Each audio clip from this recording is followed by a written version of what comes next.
morning. Well, you've probably noticed by now that there is not a handout in the bulletin. There is not a PowerPoint. I don't know if it just happens to me or maybe it does happen to other preachers also, but the text that I had originally planned to preach, for whatever reason, I could not seem to get my head wrapped around it and could not get it to where it was ready to present in a fashion that I thought would be beneficial for everybody. So had to call an audible, but we're going to go with another text. That's why we don't actually have a handout nor a PowerPoint. Hopefully next time we will. You know, thinking about what David just read for us there from Matthew chapter 5 and what it is that Jesus is trying to get the people to understand is that there is this certain way of living, and it's often recognized even as kingdom living. There is this way of living that is far different from the rest of the world. There is something that should stand out about us, even reference to that light or to the salt. But we should live a life that is different from the world around us. We should be seen, we should be noticed for the Christian conduct and manner that we have, not in the sense of pridefulness at all, but rather just seeing that Christian, Christ-like conduct in the lives that we live. If you will, be turning in your Bibles to Colossians chapter 3, and there's a series of things that are laid out here that help us to understand there's certain things that we must be doing in order to produce that type of living. As a matter of fact, there's a number of things that we have to be willing to put off if we're going to move forward and live that Christian life. If you look there, even beginning in the first 4 verses of Colossians chapter 3, one of the first things we'll see is there is a necessity of a changed mind. Look there in verse 1 in Colossians chapter 3. It says, "If then you were raised with Christ, seek those things which are above, where Christ is sitting at the right hand of God. Set your mind on things above, not on the things of the earth." And what it is that I think the Apostle Paul is trying to get us to look at, or at least trying to get us to consider, is what is our greatest pursuit in life? How much effort, how much energy are we putting forth to godly things in comparison to all the things that are going on around us in this world? You see, if we're truly taking that changed mind and making it into action within our lives, it's going to change our perspective. It's going to change our focus. It's going to change our purpose. And often I wonder just how much effort we might put into an occupation. You think about someone who has reached a point in their life and they say, I've invested 25 years in this company. I've finally arrived or reached this goal, or where it was that I wanted to obtain. I've reached it. I'm there. All that effort, 25 years worth. I wonder at times, do we ever hear conversations that say, I've had 10 years, 15 years, 20 years invested in trying to live a life that is pleasing unto God? Now, not at all in a sense it's prideful, but a focus saying, you know what, here is my pursuit in life, and it is a pursuit of godliness. It begins with a proper focus. It begins with a changed mind and saying, look, yes, I'm ready to look to those things which are above. You know, I wonder how much time we might actually put into setting back for a particular vacation, and there's nothing wrong with that in putting back and trying to go on a vacation, and maybe we put back even for a year for this trip that we've been planning, and our focus, our purpose, our intent is on being able to make that happen. And when we do, we get there and we forget completely Christianity. All of a sudden, all rules change because we're away from our people, we're away from home. Everything's different. I'm no longer focused on that purpose, seeking things above. Paul says here at the very beginning of the text, if then you were raised with Christ, seek those things which are above. Seek the heavenly things. Seek the spiritual things. Be focused on godly things. I can't help but to think about even Psalm 1 as it describes the difference between this righteous man and the unrighteous, and the difference that you see, the contrast between the two, and what it is that this righteous man is focused upon, meditating daily upon the Word of God, taking up the nourishment from the water that is fed to it there at the river and growing in it, allowing fruit to be produced. Focused in on those things above. If then you were raised with Christ. He explains it in verse 11 and verse 12. In him you were also circumcised with a circumcision made without hands by the putting off of the body of sin of the flesh by the circumcision of Christ, buried with him in baptism, in which you also were raised with him through faith in the working of God who raised him from the dead. As we work through this text, we're going to see a number of times where Paul uses this idea of therefore you have died, therefore you have put to death, therefore you have put off. It is the changed mind, changed perspective with a pursuit of godliness. Set your mind on things above, not on things of the earth. I can't help but to think about Hebrews chapter 12 and verse 2. Looking unto Jesus, our author and finisher of our faith, the proper focus. Verse 3, here's why. For you died, and your life is hidden with Christ in God.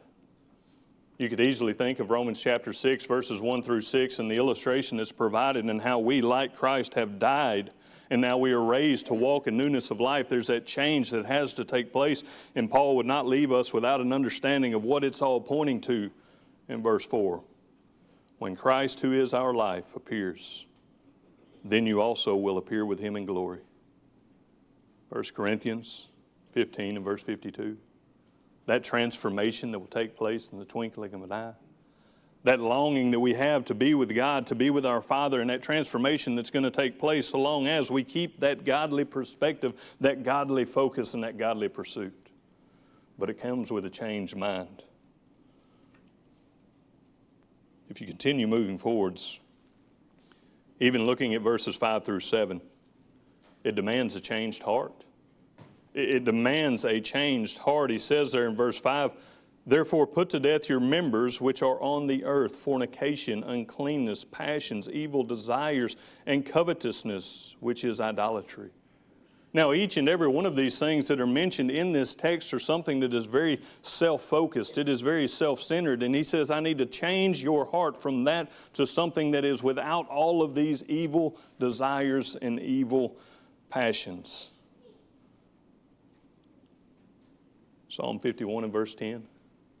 You think about the words of David. You see what he's trying to explain here, even Paul, is that there is a need for a changed heart. Think of the words of David, even in Psalm 51 and verse 10. He says, create in me a clean heart, O God, and renew a steadfast spirit within me. It's a desire, it's a longing. Not only that I'm going to turn my attention and change my mindset and fix myself toward that godly life, but also I'm going to look within myself and be willing to make the proper changes to adjust my heart to that which is pleasing unto God. If you consider even what Jesus says in Mark chapter 7, in the way that he describes where all of these evil things come from. Mark chapter 7, in verse 21 and following, it says, for from within, out of the heart of men proceed evil thoughts, adulteries, fornications, murders, thefts, covetousness, wickedness, deceit, lewdness, an evil eye, blasphemy, pride, foolishness. All of these evil things come from within and defile a man. If I'm only fixated upon making changes of the outward man and not at all fixated upon fixing the inward man, I'm no different from the Pharisees who wash the outside of the cup, but the inside is still filthy.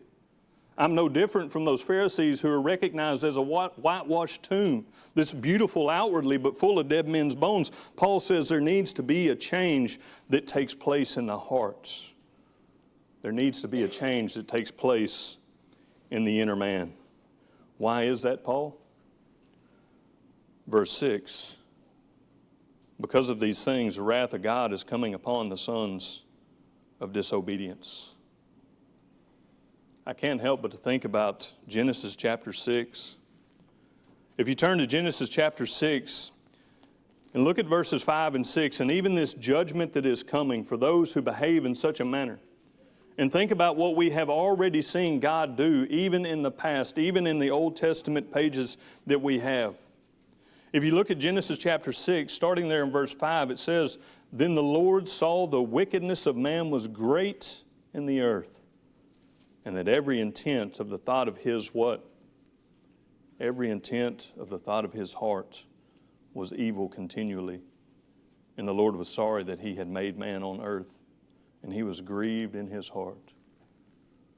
Thank goodness for us that we see this man in verse 13, Noah. A man even who was one that would walk with God, as it says there in verse 9. a man who was a just man, perfect in his generation, a man who was more focused upon living a godly life than he was in conforming to the world around him.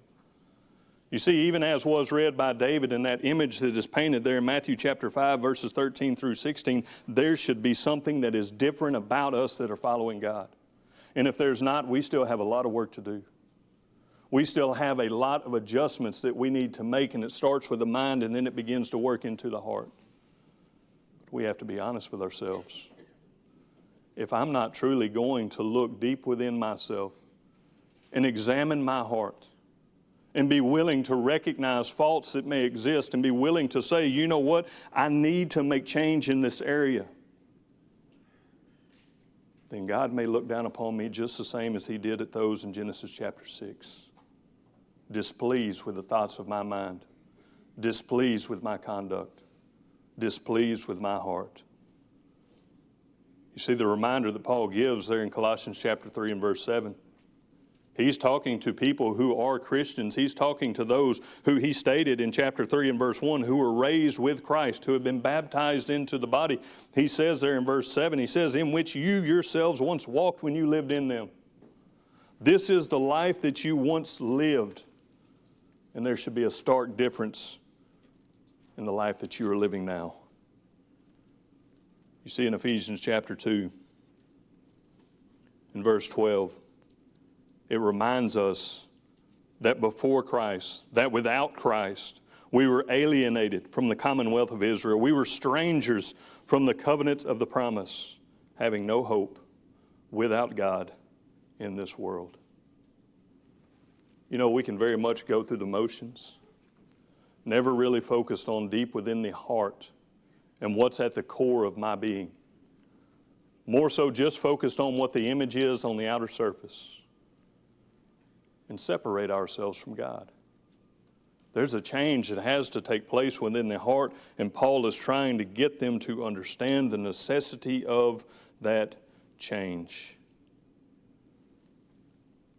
And if I'm truly willing to change my mind, change my thinking, if I change my mind, change my thinking, and then begin to work on my heart and make the changes where they are needed, what's going to happen is you are going to see the change actions that follow right along with that.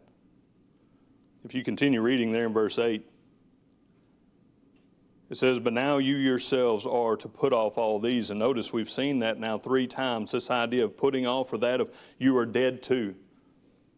Anything that is dead, we bury it, we put it away, we don't bring it back. It's the same idea. He says, you are dead to all these things. Anger, wrath, malice, blasphemy, filthy language out of your mouth. Do not lie to one another, since you have put off the old man with his deeds. Again, a direct recognition to this is the old man. It's nothing of the character of the new, but these things have been put to death. And you look at the list and you may say, you know what, I don't struggle with these all that much. Maybe anger a little bit, wrath maybe occasionally, but this malice, this blasphemy, filthy language, I don't struggle with that much. You know how easy it is to fall into some of these? I won't name the name of the restaurant that sits at the south end of the Civic Center in Mount Pleasant with a red chicken logo. I won't name the name of it, but we went to this restaurant here recently. And we pull in through the drive-thru, and I had no idea that they now have changed the drive-thru where one is a mobile pickup and one is a drive-thru only. So the drive-thru's backed up all the way back in the parking lot, and the mobile order, of course, doesn't have anybody in it. Well, we didn't think ahead to order through mobile app. So we hit the drive-thru. We wait, and we wait, and we wait, and we wait, and we finally get up to the point to order. And I'm sure you've had this kind of interaction. The person says, welcome to such and such. Can I take your order, please? And you say, yes, I would like to have a number 4. And when you're about to say with medium fry, they say, what's a drink? Right? And they cut you off right midway through your sentence. And you try and answer them on that, and they cut you off again midway through your sentence. And whoever this was that was on the other end of this communication, it was almost as if all I could hear was him saying, sir. So it sounded as if he was questioning everything that I said. So I'm wondering, okay, do I need to repeat what I'm saying? Did he catch what I'm saying? I think, honestly, after it all happened, he was hitting the button too quickly before he said, yes, sir. All I heard was, sir. So I'm trying to repeat everything. And you know, when we get done with that order, it probably took us 4 to 5 minutes. Before he actually lets go of the button, here's what he says, oh my. Like I did something wrong. Do you know how quickly the anger can begin to rise in that kind of situation? And you just have to kind of take a breath, because every time he says, sir, and I'm trying to repeat, the anger's getting a little bit higher and I'm having to cool myself down. It easily happens in life if we're honest with ourselves. And you pull up to the window and you see the person who just made that oh my statement, and you just nod and you smile and show that love, right? You hold back that anger. But you see what Paul is talking about here, even with the anger, it leads on into wrath, it leads on into malice. It's a progression that takes place to the point of wrath where we're going to react rather than respond. And he says this type of behavior, this type of action is not fitting for a Christian. You know, there's a lot that he has to say about how we use our tongue, about how we communicate with others. If you look there in chapter 4, verse 6, it says, let your speech always be with grace, seasoned with salt, that you may know how you ought to answer one another. Ephesians chapter 4 and verse 29, let no corrupt word proceed out of your mouth, but that which is good for necessary edification. Now, how often do we find ourselves in a situation where we likely might have other words than that because of a moment like that drive-through? Where all of a sudden it's not words that are uplifting, it's not words that are encouraging, it's not words that are edifying, but rather grumbling type words. Paul says it's not the behavior of a Christian. It's not the conduct. You know, this happens so easily. I'll use the illustration. I hope Jesse Lee doesn't mind, but I'm going to use it. You know, when we came back from preaching school, and actually it might have been before we came back from preaching school, we went to a football game and he was surrounded by all of his old school friends. So there's a vast difference in this worldly mindset and this very spiritual mindset. And when he sits down to start to communicate with these people he has not seen in a very long time, and we have a conversation after, he said, you know, I can't believe how much everyone desires to cut one another down. It's constant negativity. It's constant bullying in a sense. It's constant saying something negative about the other person rather than things that are uplifting, rather than things that are pleasing. And that's what we're faced with. But at the same time, no matter what everybody else is saying, take it back to the Romans class this morning, I don't respond the same. There is a difference in how it is that I live my life. There is changed actions that take place. Do not lie to one another, he says, since you have put off the old man with his deeds. Here's why, verse 10. And have put on the new man, who is renewed in knowledge according to the image of him who created him. You see the whole goal? What it is that I'm trying to make those changes within my mind, the changes within my heart that produce those changed actions, is that I am living a life that is replicating the image of which I was created. I'm striving to live that godly life, striving to live up to the image of him who created me, created in the image of God. And here's the beauty of it, verse 11. Where there is neither Greek nor Jew, circumcised nor uncircumcised, barbarian, Scythian, slave nor free, but Christ is all in all. There is an equality that comes through Christ that can only be found in him. And Paul says this is something that is for you to have, this kind of equality where we're all standing on level ground with Christ. But it demands a changed mind. It demands a changed heart. It demands a changed action. Now, when you walk into the next section here, verses 12 through 17, this is where we really step back and we really start looking at self and reflecting upon our own lives. Do we meet up to what it is that Paul is trying to say here? This is what the changed man looks like. Therefore, as the elect of God, holy and beloved. And I can't help but think about the words that are used, the description that is given by inspiration. This is how Paul's going to explain us as the elect of God, holy and beloved. very much like that, even of 1 Peter chapter 2 and verse 9. But you are a chosen generation, a royal priesthood, a holy nation, His own special people. This is the image that God is giving to us. This is the name. This is how we are listed in God's army. We are this chosen generation. He says we are the elect of God so long as we're making those changes in our life. I can't continue to live the same life I once lived. There has to be change. He says, put on tender mercies, kindness, humility, meekness, long-suffering. You know, these tender mercies carries with it the idea that I am looking upon other people's situation and that I am compassionate about the things that they are dealing with in their life, so much so that it moves me to kindness. It moves me to a want to help them, a desire to do something for them. Humility, meekness, long-suffering, bearing with one another and forgiving one another, recognizing, look, we're all going to make mistakes in our lives, but we're all in pursuit of the same thing, and that is a life of godliness. And each and every one of us, arm in arm, are going to strive to get there together, bearing with one another and forgiving one another. If anyone has a complaint against another, even as Christ forgave you, so you also must do. Now, if that doesn't make enough sense there, if that's not clear enough, in Matthew chapter 6 and verse 15, we're given the very solid reality of what depends upon, or what it is, why it is so necessary for me to forgive other people. You see, because if I am not willing to forgive other people, God says He is not willing to forgive me. You take that back to the anger and to the wrath and the changed actions. And think about how quickly sometimes we might be moved to anger and how quickly we might react rather than respond. And because of a heated moment, all of a sudden we find ourselves in a situation saying, you know what, I don't know that I can forgive them for that. God says if we cannot forgive others, He will not forgive us. Bearing with one another, recognizing that we all have faults, we all make mistakes, but we're all striving to make it to that same beautiful reward. The core of this is in verse 14. But above all these things, put on love, which is the bond of perfection.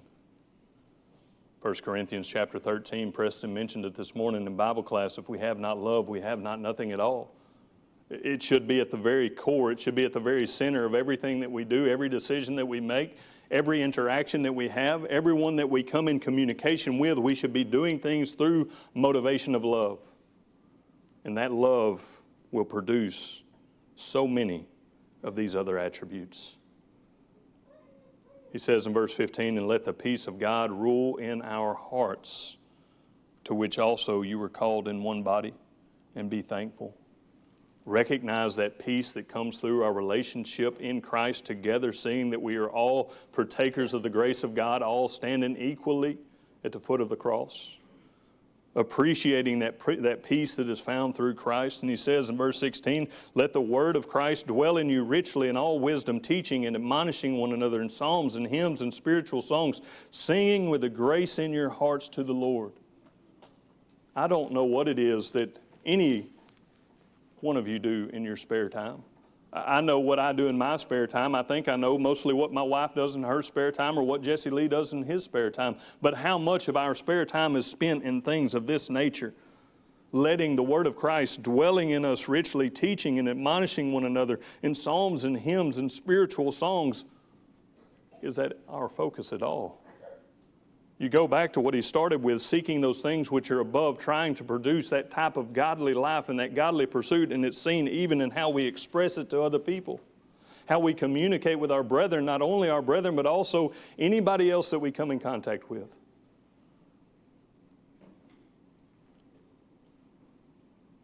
Verse 17, and whatever you do in word or deed, do all in the name of the Lord Jesus, giving thanks to God the Father through Him.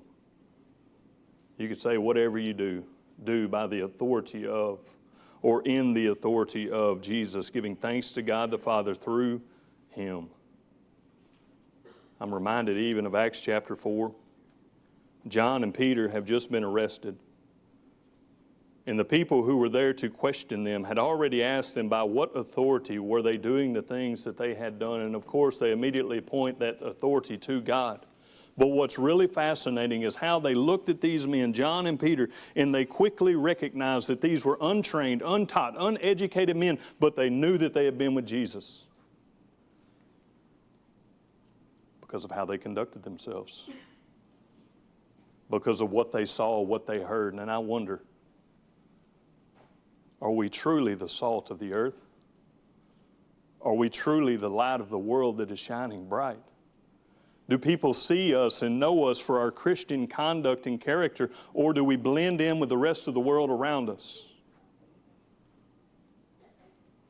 Take it back to the godly pursuit.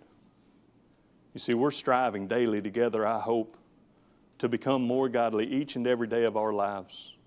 But it's sad to say there are many in this world who only focus upon 4 hours a week. That's their godly pursuit and nothing more. It doesn't stop when we leave these four walls. It doesn't stop when we go out into the parking lot and get into our vehicles and go to our house. We still continue that godly pursuit, and it will be seen in our changed mind, our changed heart, and our changed actions. It's a struggle. It's a challenge. Nobody has said it is easy. We're all going to make mistakes. We're all going to fall short of the glory of God from time to time. Now, here's the beautiful thing about it. God has provided us this means of forgiveness. Of course, we get the forgiveness through the blood of Christ and our obedience to the gospel of Jesus being added to that beautiful body, becoming part of His bride. But even thereafter, after we've been raised with Christ, if we fall short on these matters, we can seek Him for forgiveness. So long as we're ready to recognize our faults and we're ready to turn to Him and ask Him for that forgiveness, He is just and He will forgive us. You see, if you're anything like me, you struggle with a lot of these things on a daily basis. You have to watch yourself. You have to keep yourself in check. You feel the temperature rise. You have to pull it back down. It's a daily pursuit. But hopefully, at the end of the day, when people look to the congregation here in Mount Vernon, they say, these people know Jesus. Take the opportunity this morning.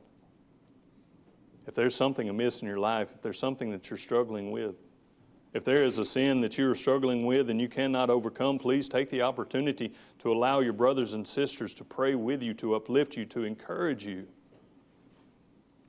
If you're ready to be raised with Christ, we can talk with you about that also. If you have a need this morning, please let it be known as together we stand and as we sing.